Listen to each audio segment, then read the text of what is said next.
특이한 게 운전자분이 배달일을 하셨는데 또 시각 장애가 좀 있으셨습니다. 심하진 않았어요. 6급이었기 때문에 심하진 않았고 결국은 다시 이제 운전을 업으로 하는 일을 하지 못하기에 운전대 자체를 잡지를 못하겠다 하시더라고요. 내가 어떤 실수를 해서 타인을 사망까지 이르게 했다. 이거는 굉장한 트라우마가 될 수밖에 없어요. 단지 가해자로 분류되었다라는 것만으로 어떤 누구에게도 뭐 이렇게 위로나 치료의 대상으로 여겨지지가 않는 거죠.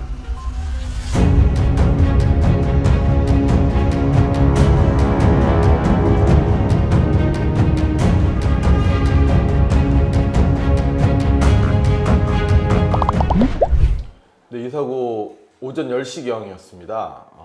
운전자는 햇볕에, 그러니까 아침 햇살에 시야가 가려졌다고 주장을 했는데, 사실 영상을 보면 뭐 해가 그렇게 시야를 가리거나 그러진 않아요. 영상상으로 보면. 근데 신호가 분명히 바뀌었음에도 딴 생각을 한 건지, 뭐 운전자 말대로 진짜로 시야가 가렸는지 적색 신호에 직진을 하다가 횡단보도 보행자 신호에 길을 건너던 고령의 이제 노인을 충격을 했는데요. 왼쪽을 보지도 않고 정면을 보면서 멈추는데 어쨌든 충격을 했고, 사고가 일어난 지 보름 후에 피해자는 다발성 장기부전으로 그만 사망을 하고 맙니다. 그래서 형사 입건이 됐고요. 기소가 돼서 재판을 받는 처지에 놓이게 됩니다. 이 사고 같은 경우는 사망한 것 자체로도 뭐 형사 입건 사안이지만 신호 위반에 횡단보도 보행자 보호 의무 위반, 이렇게 여러 가지가 이제 중대 과실이 겹쳐서 형사 입건이 된 사안이었고요. 사실 결과가 사망이라는 결과였기 때문에 처벌을 한다고 하면 굉장히 큰 처벌도 받을 수 있는 그런 상황이었었죠. 또 이제 그 특이한 게 운전자분이 배달 업무를 하고 계셨어요. 배달 일을 하셨는데 또 시각 장애가 좀 있으셨습니다. 심하진 않았어요. 6급이었기 때문에 심하진 않았고, 그 정도 장애면 면허를 뭐 못 따거나 그러진 않는데, 글쎄요, 시각 장애에 있는 분이 운전을 하는 게 적절한지 뭐 그런 부분은 차치하더라도 이제 해가 없음에도 햇볕에 시야가 가려졌다는 주장들, 뭐 여러 가지 양형상에 본인의 억울함을 토로했지만 너무나 명백한 신호위반 사고였기 때문에, 그리고 이제 피해자가 사망한 사고이기 때문에 정말 이거는 뭐 용서를 받는 것 외에는 다른 방법이 없었죠.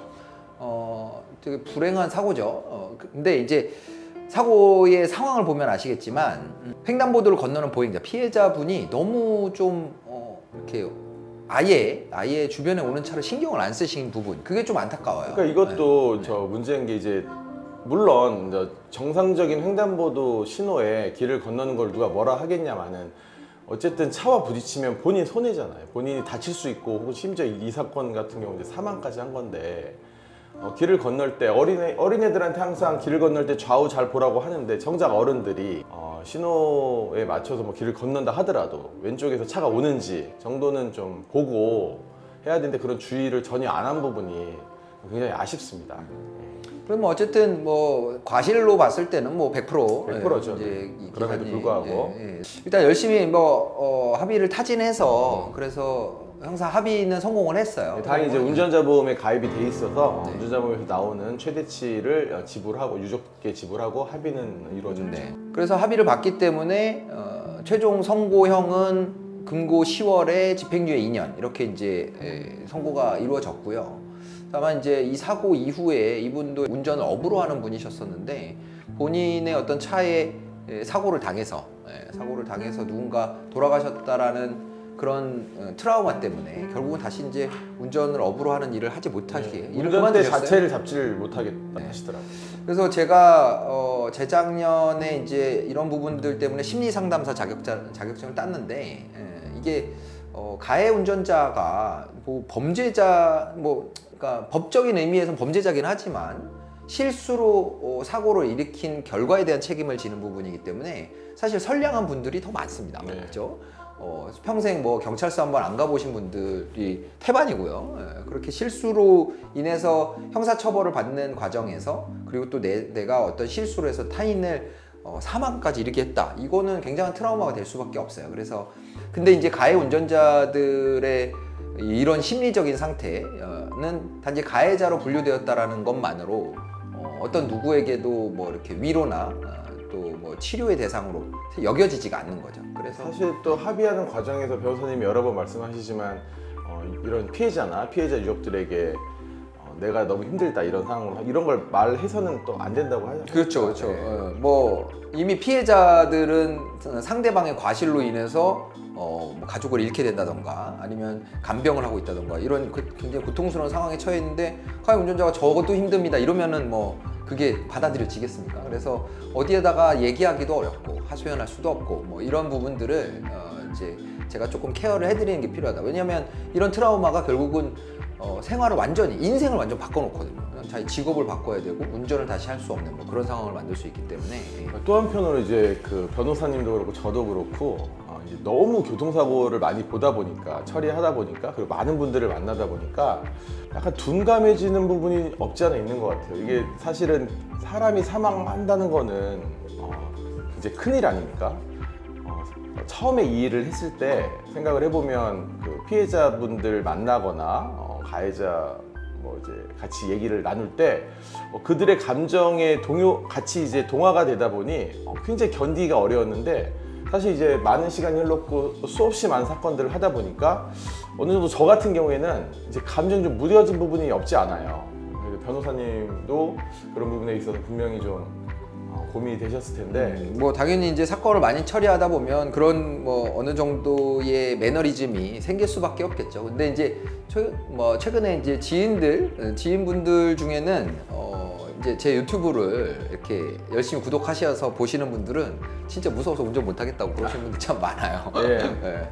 그러니까 이 운전자의 감정에 공감하시는 공감 능력이 이제 좀 있으신 분들은 저런 사고 내가 피할 수 있을까? 또 저런 사고를 내가 견딜 수 있을까? 뭐 그런 이제 두려움이 있으니까 운전을 하기가 점점 무서워지는데 어쨌든 뭐 운전 안 하고 살 수는 없지 않습니까? 그러니까 항상 조심하고 또 사고가 났을 때는 빨리 대처를 하고 좋은 변호사를 찾아서 또 위로도 받으실 필요가 있고 또 사건 해결도 잘 하실 필요가 있다고 보여져요. 네네. 그리고 이제 최종 판결이 날 때 보면 이 가해 운전자가 본인이 햇볕에 시야가 가렸다라는 주장을 했었는데 재판부에서는 인정하진 않았습니다. 그 부분은 인정할 수 없고 시야가 가려졌다고 볼 수는 없기 때문에 비록 이제 과실사고긴 하지만 이거는 벌금형을 내리기에는 좀 죄질이 좋지 않다 해서 이제 금고형의 집행유예가 나온 사건입니다. 그러니까 이게 전에 다른 사건에서도 한번 말씀을 드렸었는데 햇빛이 뭐 정면으로 비쳤다던가 상대방 반대편 차량의 뭐 라이트 때문에 볼 수가 없었다던가 이거는 사실은 과실을 벗어날 수 있는 그런 요소는 아니에요. 만약에 그런 상황이라고 하면 자기가 선바이저를 내려서 햇빛이 들어오는 거를 시야를 확보를 하던지 아니면 선글라스 같은 걸 구비를 해가지고 자기가 그런 상황에도 안전하게 운전할 수 있는 거를 준비할 것까지가 이 안전주의 의무거든요. 또 시기적으로 보면 이제 뭐 제가 새벽에 운전을 좀 많이 하는 편인데 최근에 안개가 굉장히 많이 심했어요. 길을 가는데 안개가 너무 심하니까 이거 걱정되는 거예요. 차들도 이제 다들 서행을 하고 그 과정에서 만일에 좀 예를 들어 사고가 일어난다고 하면 그 안개 탓을 할 수밖에 없지만 또 이런 부분도 역시 과실로 그렇죠. 그런 안개가 있었다고 과실이 면제되는 건 아니란 그렇기 말이에요. 때문에 그럴 때는 이제 비상등 켜고 정말 더 신중하게 뭐 이 사건 같은 경우에도 햇볕에 만약 진짜로 시야가 가려졌다고 하면 선글라스도 준비하고 그러니까 그럴 땐 더욱더 이제 서행을 하고 이제 그런 준비를 해야 되는데 사실은 아니했다라고밖에 말할 수는 없는 부분이겠죠. 어쨌든 운전자는 굉장히 위험한 물건을 다루는 사람이기 때문에 본인이 발생할 수 있는 위험한 상황에 대해서 대처할 수 있는 방법을 강구해야 돼요. 그러니까 그런 부분을 꼭 명심하고 준비를 철저히 해서 사고가 나지 않도록 그렇게 운전을 하시는 게 필요할 것 같습니다. 그리고 횡단보도 건널 때 반드시 좌우를 신호가 맞더라도 살피는 습관까지 부탁드리겠습니다. 오늘 영상 여기까지 하겠습니다. 자, 오늘도 안전운전 하시고요. 혹시 사고가 발생한다면 법무법인 LKS 이기루 변호사 잊지 마시고요. 구독, 좋아요, 알림 설정 꼭 부탁드리겠습니다.